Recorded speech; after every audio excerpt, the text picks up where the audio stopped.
Atos no capítulo 10.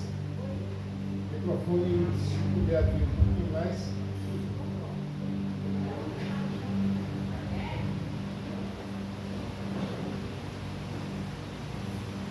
Atos no capítulo 10.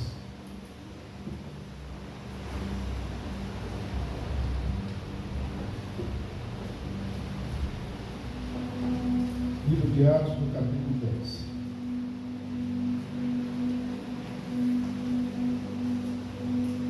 Nós vamos fazer a leitura a partir do verso 9. Atos capítulo 10, a partir do verso 9.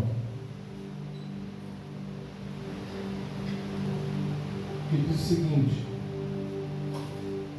no dia seguinte, indo eles seu caminho e estando já perto da cidade, subiu Pedro ao eirado para orar, cerca da hora sexta. E tendo fome, quis comer, mas enquanto lhe preparavam a comida, sobreveio-lhe um êxtase, e via o céu aberto e um objeto descendo, como se fosse um grande lençol, sendo baixado pelas quatro pontas sobre a terra, no qual havia de todos os quadrúpedes e répteis da terra e aves do céu. E uma voz que lhe dizia: levanta-te, Pedro, mata e come. Mas Pedro respondeu: de modo nenhum, Senhor, porque nunca comi coisa alguma imunda, comum e imunda. Pela segunda vez lhe falou a voz: não chame tu de comum ou imunda aquilo que Deus purificou. Sucedeu isso por 3 vezes, e logo foi o objeto recolhido aos céus.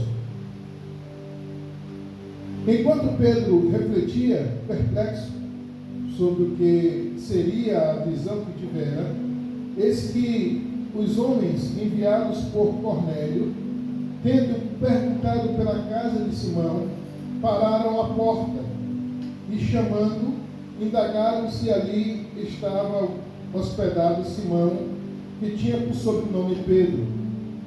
Estando Pedro ainda a meditar sobre a visão, o Espírito lhe disse: eis que 2 homens te procuram.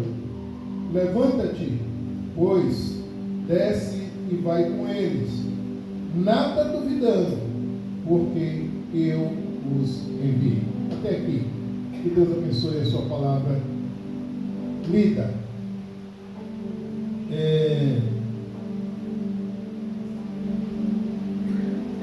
Só a título de contextualizar os irmãos em relação ao que aconteceu aqui nessa história, que a gente lê a história, somente um trecho da história, muitas das vezes a gente não tem a visão toda, a gente nunca leu, nunca teve essa história lida, né? Então a gente fica meio perdido. Mas o que é que aconteceu aqui? Cornélio, ele era um centurião da guarda romana. Centurião era um oficial do exército italiano que era responsável por 100 soldados. Por isso, centurião, né? E ele era um homem proeminente. E esse homem era um homem que havia buscado Deus. Ele, de certo modo, ele viu o judaísmo, viu que as outras religiões não o satisfaziam, e ele viu no judaísmo uma esperança, porque o judaísmo esperava o Messias. E ele resolveu aderir ao judaísmo. Só que, como gentil, ele não poderia frequentar sinagoga, ele não podia frequentar o templo, né? Em função da sua raça, né? Ele não era judeu, e quem não era judeu era considerado gentio ou gentia para os judeus, e não poderia estar no mesmo ambiente que os judeus. Ele era um homem piedoso. O texto diz no capítulo, no verso 2, diz assim: piedoso e temente a Deus com toda a sua casa, e fazia muitas esmolas ao povo, e de contínuo orava a Deus. Ele tinha a ideia que, se ele fosse uma pessoa boa, se ele fosse uma pessoa generosa, se ele desse esmola e orasse, que isso seria talvez o suficiente, né, para ele ter a segurança de estar com Deus, né?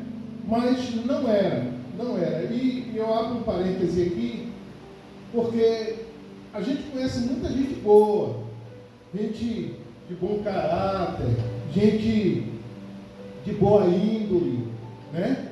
Gente caridosa e tudo. Porém, isso não significa que essas pessoas estão salvas, porque a salvação depende das obras que nós fazemos. Nós podemos ser a pessoa mais boazinha do mundo, a gente pode ser o mais caridoso do mundo, né? Isso não volta diante de Deus. É lógico que aquele que já tem Cristo, que já tem Jesus, é lógico que agrada a Deus fazer essas coisas. Mas aquele que pratica essas coisas sem ter um encontro verdadeiro com Jesus, é inútil para a sua salvação. E a prova está aqui. Cornélio era um homem caridoso, era um homem bondoso e tal, mas não era salvo. E para a sua salvação, precisava do Evangelho, porque sem o Evangelho não há salvação. Então Deus toma a iniciativa. E ele prepara Cornélio através da visita de um anjo, né? O anjo vai lá, fala com Cornélio e tal, prepara ele, né? E ao mesmo tempo, Deus vai em direção a Pedro e também prepara Pedro. Primeiro, o anjo manda que Cornélio chame a Pedro. E quando os homens vão lá chamar Pedro, aí começa a grande problemática desse episódio, né? Porque Pedro ainda não estava preparado para levar o Evangelho aos gentios, né? Ele não estava preparado. Aí é que entra a questão da visão, quando Deus passa a tratar a Pedro, né, com essa visão. Isso para quebrar a resistência dele quanto a atender ao chamado que já estava para acontecer. Depois do derramamento do Espírito Santo, ou melhor, desculpe, depois Deus abençoa lá a Cornélio, fortalece Cornélio com o derramamento do Espírito Santo, que está lá nos versos 44 e 45 do texto. Bem, eu gostaria aqui de me ater na visão de Pedro, né? E retirar dois ensinamentos importantes que a gente percebe aqui nessa visão de Pedro. O primeiro ensinamento é a visão propriamente dita, a visão de Deus. Diz o verso 10 ao verso 12, diz o seguinte: tendo fome, quis comer, mas enquanto lhes preparavam a comida, sobreveio um êxtase, e via o céu aberto e um objeto descendo como se fosse um grande lençol, sendo baixado pelas quatro pontas sobre a terra, no qual havia todos os quadrúpedes e répteis da terra e aves do céu. Bem, Para que serve a visão de Deus para nós? São várias situações. A primeira é limpar a nossa visão. É limpar a nossa visão. Olhe bem, Pedro, ele enxergava o mundo conforme aquilo que ele entendia e conforme a sua cultura, de acordo com o seu entendimento, com a sua cultura. E de acordo com a sua cultura, o judeu, ele não podia entrar na casa do gentio. E ali ele ia ser chamado para ir entrar na casa de um gentio. Muito menos o judeu não podia partilhar uma refeição com o gentio. Né? Os descendentes de Abraão, eles achavam que tinha o privilégio da salvação, que a salvação era somente para eles. Né? O povo, os judeus, foi só um berço para que o Salvador viesse. Mas a salvação é para todos. E Jesus, Pedro achava que Jesus tinha vindo à terra só para salvar os judeus. E não era nada disso. A visão de mundo de Pedro prejudicava muito o desenrolar da obra de Deus. Porque ele foi um escolhido, ele foi separado, ele foi um daqueles 12 separados para poder expandir o Evangelho e para escrever a palavra de Deus. Então a importância de Pedro era muito grande. Era muito grande. Mas ele tinha esse peso cultural nas costas que não deixava ele abrir os olhos para a verdadeira vontade de Deus. Né? Se a gente for recapitular, a gente vai ver em diversos momentos Deus agindo ali, falando para Pedro, de certo modo, de uma maneira indireta, para que ele entendesse que o Evangelho era para o mundo todo, não era somente para os judeus. Começa quando Jesus, em Atos 1:8, depois da ressurreição, Jesus diz assim: mas recebereis poder ao descer sobre vós o Espírito Santo, e ser-me-eis testemunha, tanto em Jerusalém, como em toda a Judéia, em Samaria e até os confins da terra. Por que Jesus falou isso? Jerusalém, quem é que eles iam evangelizar em Jerusalém? E para quem que eles iam ser testemunha? Basicamente para o mesmo grupo deles mesmo.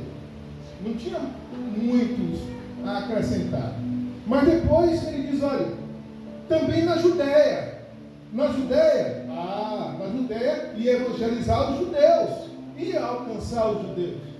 Mas aí em seguida, a coisa começa a mudar. Quando Jesus diz, olha, em Samaria também.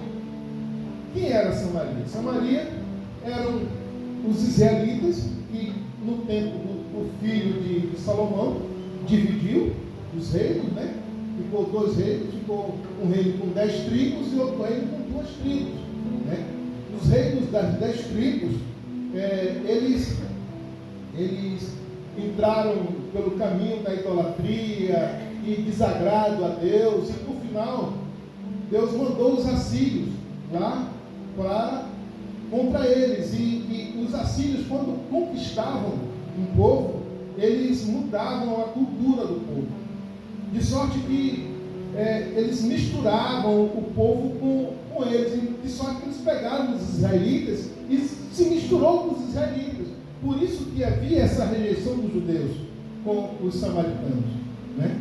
Mas aí agora Jesus diz, olha, o Evangelho, vocês vão ser minha testemunha lá em Samaria, e já começa a quebrar ali, porque em Samaria já era os gentios, já eram os israelitas misturados, e já eram muitos gentios que eles tinham que ganhar.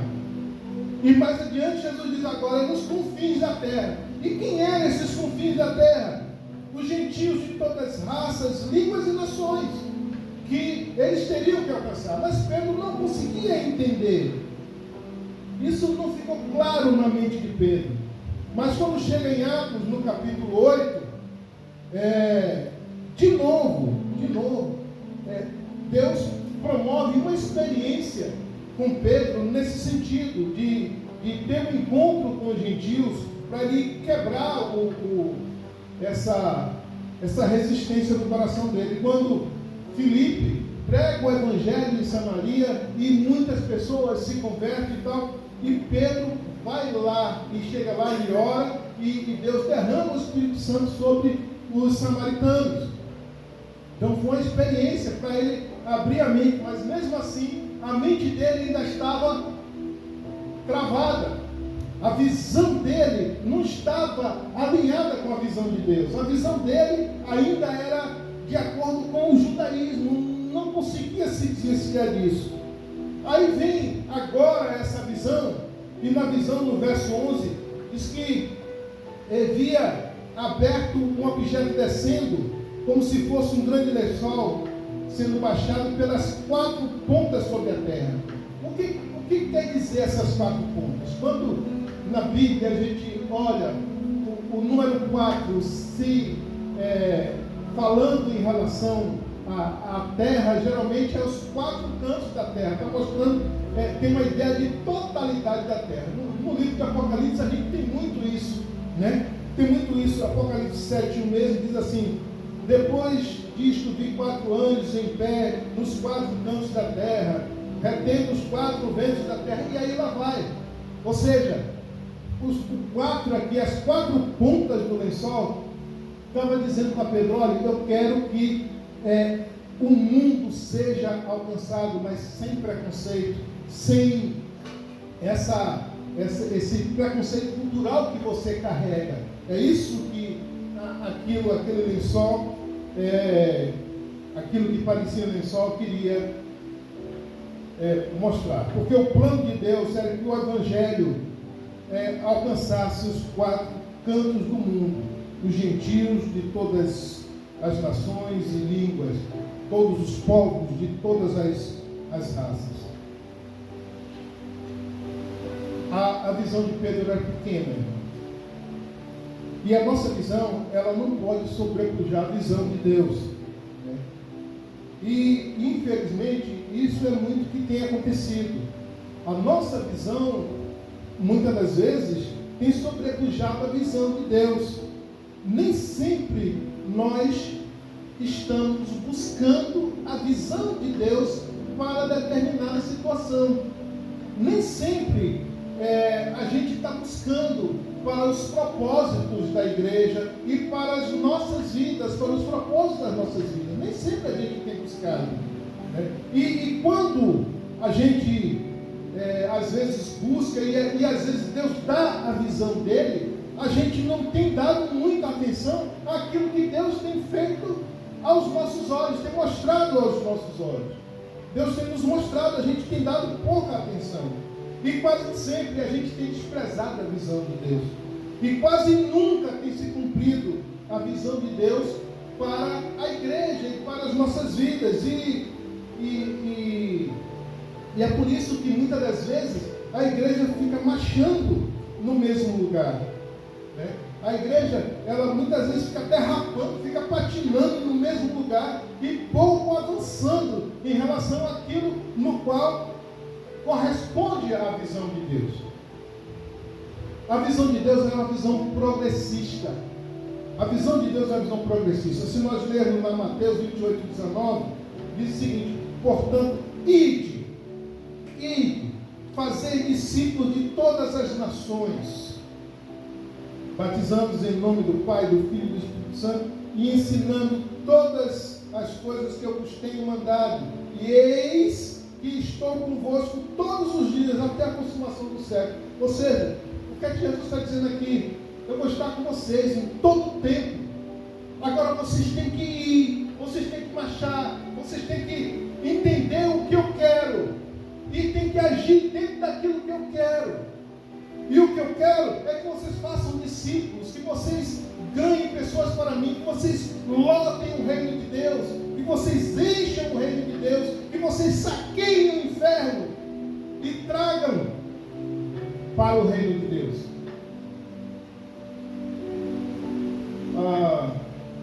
Mas a gente, muitas das vezes, não tem cumprido. Poucos têm se movido, muitas das vezes, na direção de fazer discípulos, de buscar pecador, como o Senhor quer, como a visão dele para a igreja determinou, está determinado. Os cristãos, nos dias de hoje, têm colocado muito a lógica acima da visão de Deus. A lógica acima da visão de Deus.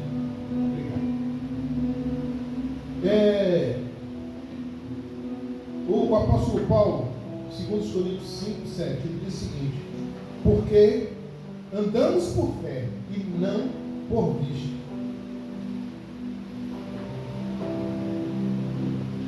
Isso é o que Paulo diz aqui, e é o que a gente deveria estar seguindo, mas o que acontece na prática é completamente diferente. Primeiro a gente tem que ver, para depois a gente crer. A gente age como Tomé, né? Tem que ver para crer. E na verdade a gente tem que crer para ver. Esse aqui é a forma certa. E esse ponto é um ponto de decisão nas nossas vidas, importante quanto ao nosso proceder. Nós precisamos decidir ter fé. Nós precisamos decidir entrar na visão de Deus para a sua igreja, para a sua vida e para esse mundo que está perdido. A gente precisa decidir isso. Muitas das vezes a gente se decepciona, porque está demorando e tal. Mas nem sempre a visão de Deus é para o nosso tempo. A visão de Deus para Abraão foi de uma grande nação. Mas quando se cumpriu? Muito depois. E ainda está se cumprindo, está em cumprimento, porque nós fazemos parte dessa grande nação. Dos filhos de Abraão. Somos filhos por adoção, mas nós estamos fazendo parte dessa grande nação.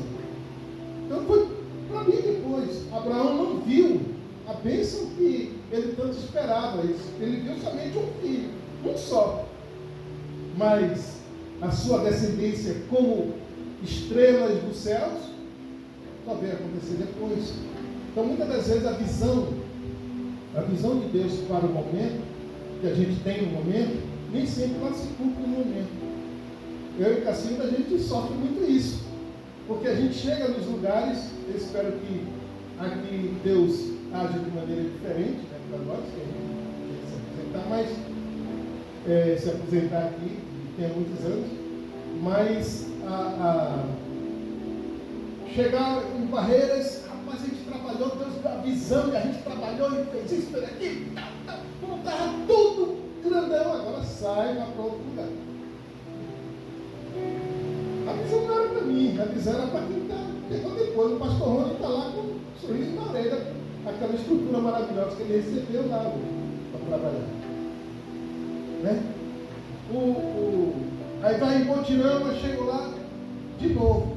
Deus me mostrou uma coisa, me mostra outra, e a gente vai, trabalha, e tal, depois estava tudo pronto. Agora vai lá para Brejinho. Poxa! Chegamos em Brejinho, trabalhando, ajeitamos as coisas e tal, não sei o quê. Agora vai para a direção das regras, espero que vai aqui. Mas geralmente a gente não tem desfrutado daquilo, da visão que Deus tem nos dado. A gente não tem desfrutado. A gente cumpre a visão e quando está tudo pronto, a gente vai. Né? Então, assim,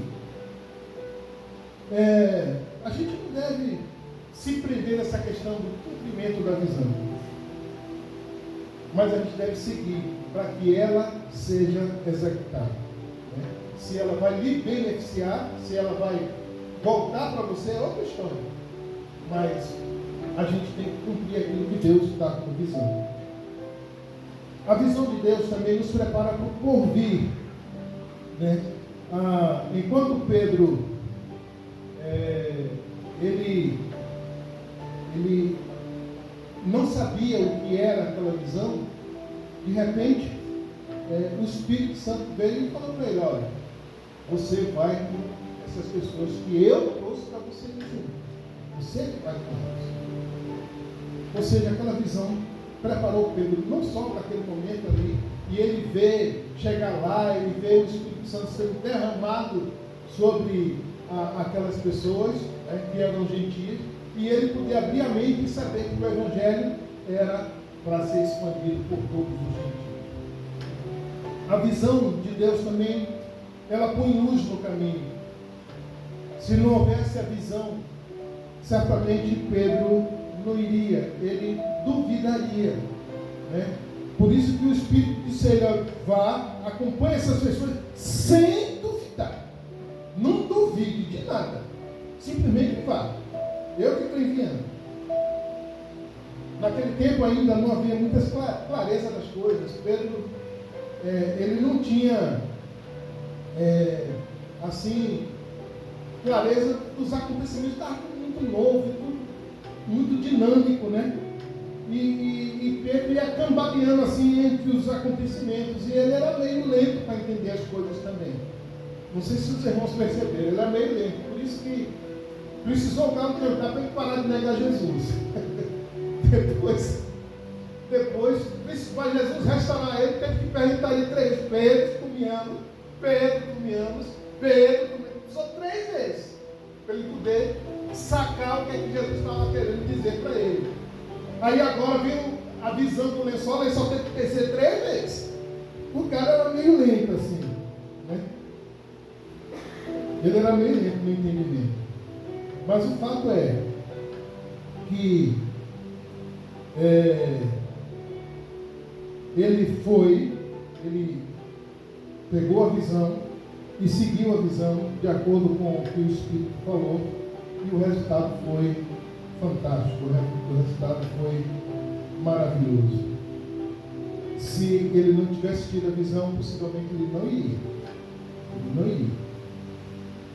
Por conta do preconceito, por conta da visão curta dele. A nossa visão é muito curta, irmãos. A gente precisa orar mais e pedir a Deus que Deus sempre esclareça qual é a visão dele para todas as questões das nossas vidas. E quando a gente tem esse esclarecimento, tudo começa a mudar, tudo começa a dar certo. E quando a gente faz tudo de acordo com a visão de Deus, tudo vai se encaixando, tudo se encaixa direitinho e tudo dá certo.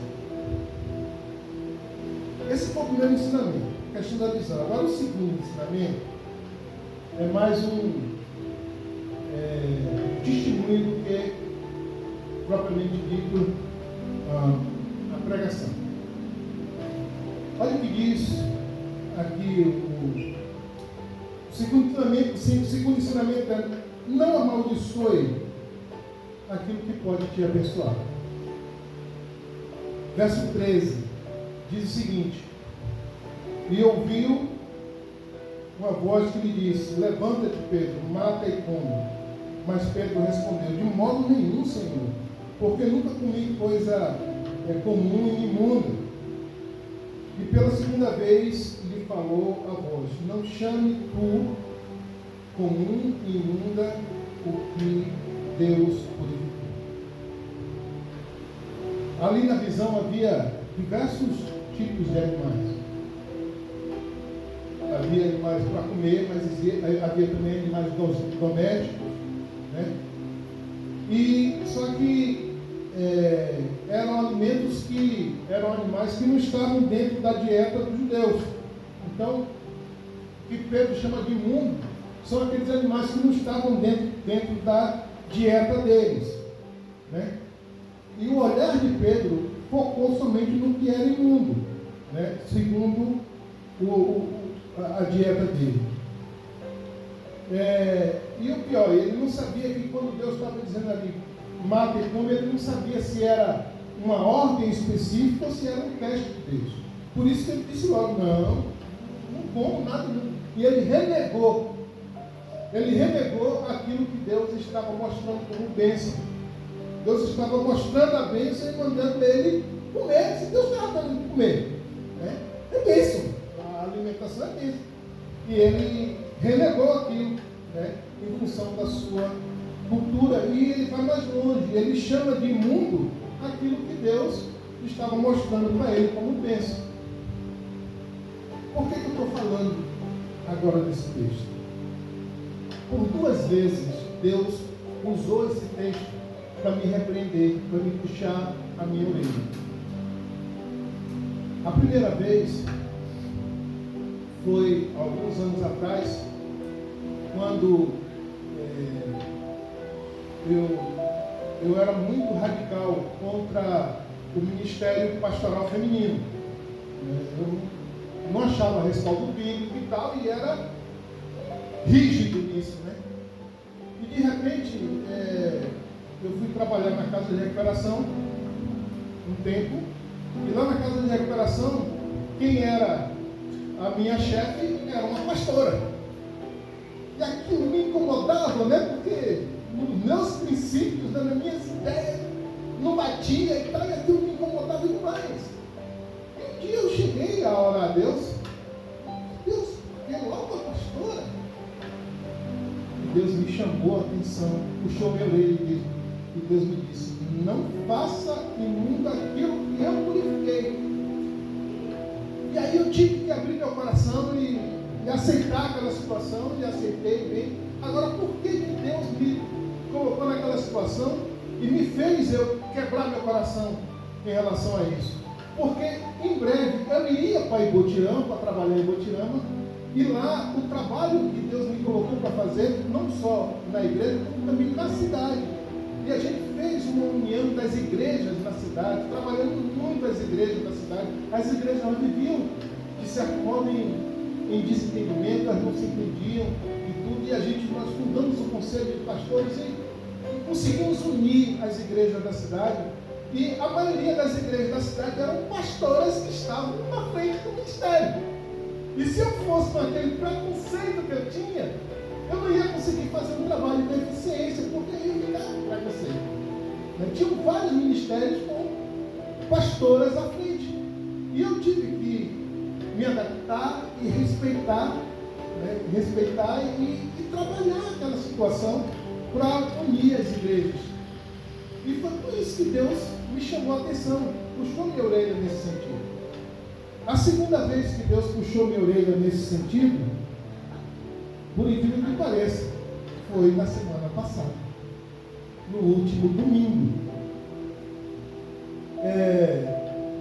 Eu desde o início, eu quando me referia ao prédio de educação religiosa, eu me referia como um elefante branco, né?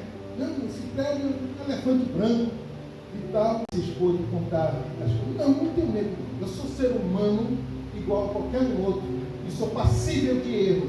E quando eu erro, eu tenho que me redimir e mostrar para os irmãos, eu tenho que ensinar para os irmãos que a gente pode fazer isso. Se a gente errou, a gente tem que consertar e a gente deve consertar. A gente não tem que ter medo de dar a nossa cara, ainda mais quando a gente tomou um puxadão da parte de Deus.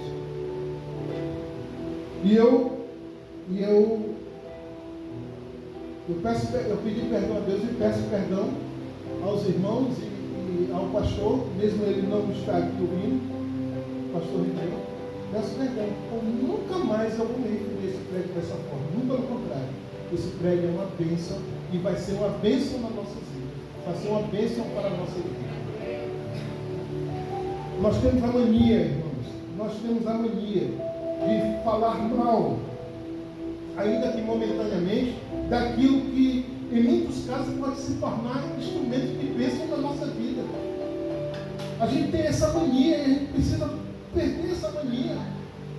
A gente reclama do nosso trabalho, muitas das vezes até amaldiçoamos o trabalho, aquilo que está nos dando sustento, que está sendo instrumento de trazer o pão de cada dia para as nossas mesas.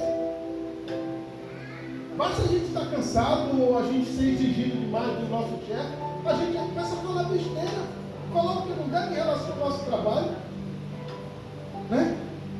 Muitas vezes a gente fala em relação aos nossos mestres, né? aos nossos mestres, aos nossos professores, né? Fala mal. Aconteceu uma vez, a minha filha, estudando na Bolívia, ela achou um professor, aqueles professores que pega no pé daquele, escolhe um aluno para Cristo, né, e pega no pé daquele aqui, e ele escolheu ela. Eu nunca esqueço o nome desse cara, era Cansei o nome do cara, um nome esquisito, mas eu nunca esqueci. Esse cara fazia minha filha chorar. Dentro de 40 alunos lá, a única pessoa que ele achava para fazer as perguntas e mais complicadas era ela. E quando ela não respondia, ele humilhava, falava, e ela chorava, ela ia em casa e tal. Ligava para mim, todo dia eles falavam pelo Skype, né? E ela chorava e tal. Minha filha foi o seguinte: você daí e eu daqui. A gente vai orar por esse homem. Vamos colocar ele diante de Deus. Vamos orar, vamos abençoar a vida dele. Não fale mal dele, não. Não reclame dele, não. Abençoe a vida dele. Vamos orar nesse sentido? Tá? Começamos a orar. O tempo passou e o jogo virou. Ele, ao invés que agora humilhar e buscar dela, ele usava ela como exemplo, tá vendo? Aí, tal, quando ele ia puxar a orelha da turma, ele mudou tanto de opinião, né, em cima das orações, que ele usava. Aí a Bianca fez, mas vocês não fizeram, e disse o quê? Puxava, agora ele puxava da turma toda, né, e elogiava ela, tudo. A gente nunca deve falar mal das nossas, daquilo que pode nos trazer bênção. A gente fala mal, muitas vezes a gente fala mal da nossa igreja. Jamais, irmão, jamais.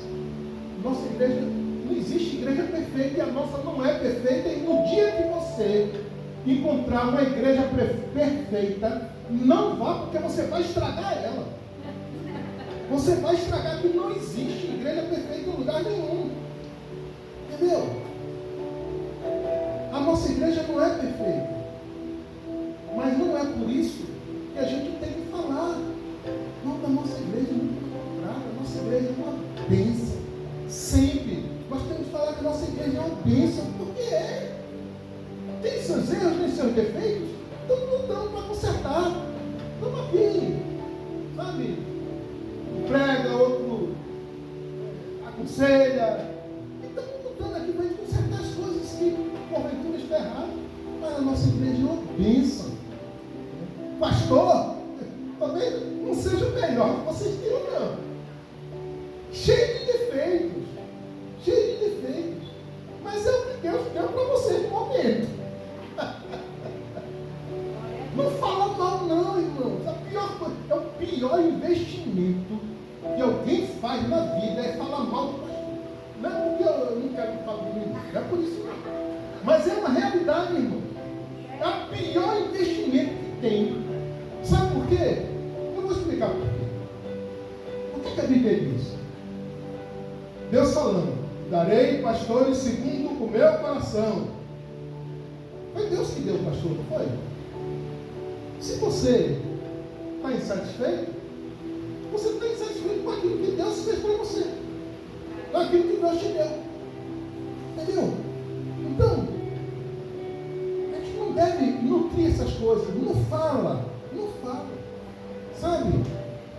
Quer ver outra coisa? Marido que reclama da mulher. Ela só fica reclamando da mulher. Às vezes é ao contrário. Mulher que reclama do marido. O marido é, muitas das vezes, um terror. O cara é um negócio. Mas como é que você quer que o cara conserte se você só fala mal, só fala bênção, ao contrário, maldição quando o cara fala o que não deve? Como é que você quer que ele melhore? Você tem que falar, você tem que abençoar. Meu marido é uma bênção. Sim. Sabe? Não pode, não deve falar mal. A nossa boca não foi feita para falar mal. Quer ver outra coisa? Nós reclamamos, muita gente reclama da comida que está em cima da nossa mesa. Mas quem que proporcionou a comida que está em cima da sua mesa? Quem foi? Deus. Por que você reclama daquilo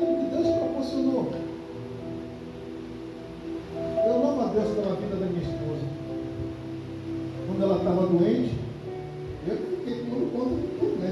Da cozinha. E saía cada coisa. Saía cada coisa que eu mesmo não tinha, às vezes eu mesmo não tinha muita coragem de comer, não, sabe? O negócio saía meio torto. Mas ela, não, está muito bom, está maravilhoso. Eu achava, tá bom, me engana que eu gosto. Entendeu? Vamos cuidar da nossa boca, vamos cuidar daquilo que a gente fala, irmão. Vamos cuidar daquilo que a gente fala. Na Bíblia, a gente tem aquele fato que os israelitas já estavam muitos anos no deserto. Está lá no livro de Números, no capítulo 2. Chegou uma hora que o povo começou a reclamar. Aqui, vocês tiraram a gente do Egito, Deus tirou a gente do Egito para a gente morrer de fome, passar fome aqui no deserto, não tem água. E Deus sempre provia água para eles. E não tem, aí só tem esse pão nojento que manda no pão de Deus que nojento. Um maná que caía do céu direto para alimentar eles. Esse pão nojento para ter Deus pegou, soltou um cara de serpente, e a serpente saiu lá, matou um monte de gente. Levantou a ira de Deus. Quando nós falamos mal daquilo que Deus tem nos proporcionado, a gente levanta a ira de Deus para a nossa direção, irmãos. Não faça isso. Não faça isso. Muitos de nós aceitamos a mesa para comer e a gente nem agradece. Nem agradece. Quantos de nós, ao sentar na mesa, a gente, antes de comer, a gente agradece a refeição que Deus nos proporcionou, que Deus está nos abençoando. E essa falta de gratidão, muitas das vezes, impede a nossa prosperidade. Porque Deus vai ver que você é um ingrato, você chega ali, você come, a gente come parecendo, sei lá, esfomeado às vezes, né? Chega ali e come, não está nem aí para Deus. A gente tem que parar, irmão, agradecer a Deus toda vez. Aquele prato de comida que está ali em cima da torneira foi Deus que me proporcionou. Se Deus não tivesse proporcionado, você não tinha. Se Deus não tivesse mandado chuva, se Deus não tivesse mandado fazer uma agricultura boa, se Deus não tivesse te dado teu emprego, teu trabalho, tua saúde para você poder ganhar seu dinheiro, você não ia ter aquilo na sua mesa. Quanta gente está precisando aí de ter comida e não acha para comer. E a gente tem, e a gente não agradece. Irmãos, eu estou encerrando. Mas antes de encerrar, eu quero convidar os irmãos, a partir de agora, a falar bem de tudo que pode nos abençoar. Tudo que pode nos abençoar, vamos falar bem, vamos abençoar. Se tem aquilo que pode nos fazer bem, aquilo que pode nos abençoar, se está meio torto, vamos orar, vamos apresentar diante de Deus. Vamos apresentar diante de Deus. Se o teu chefe está lhe perseguindo, ora, bota ele diante de Deus. Se o pastor está muito diferente daquilo que você esperava, ora ao Senhor. Ora ao Senhor. Deus, me coloque a minha visão, coloque a visão correta das coisas, o que o Senhor quer em relação a esse assunto. Mas vamos falar bênção, vamos ser fonte, os nossos lábios sejam sempre fonte de bênção. A nossa língua seja um minador de água doce.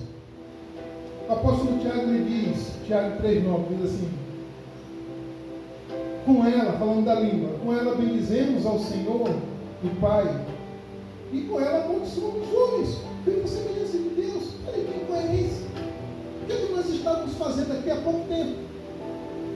Nós estávamos louvando a Deus, bendizendo ao Senhor. Glória a Deus, aleluia. O irmão Lúcio aqui jogando duro, Lúcio, né, a bênção aqui e tal, as irmãzinhas aqui jogando duro aqui, falando, cantando maravilhosamente bem, e a gente aqui, ó, tá naquele fervor.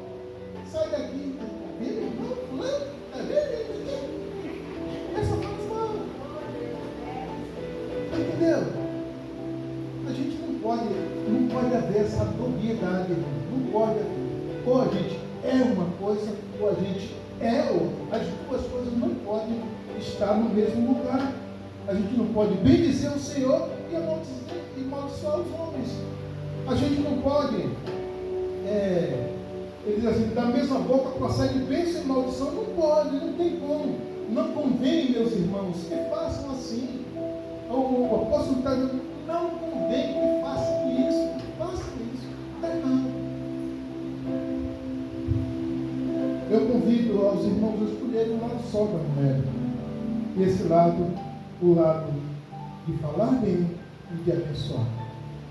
Quando você abençoa, você está sendo canal de Deus. Então, seja canal de Deus. A bênção, você ser uma bênção, é melhor do que você ser abençoado. Porque você ser uma bênção, a bênção passa por você para alcançar outro. Faça isso. Comece a abençoar outros para que a bênção passe por você. Você vai ver como diferente vai ser o nosso caminhar, como diferente vai ser a nossa vida, como diferente vai ser o nosso bem-estar, como a gente vai viver um bem-estar diferenciado daqui para frente.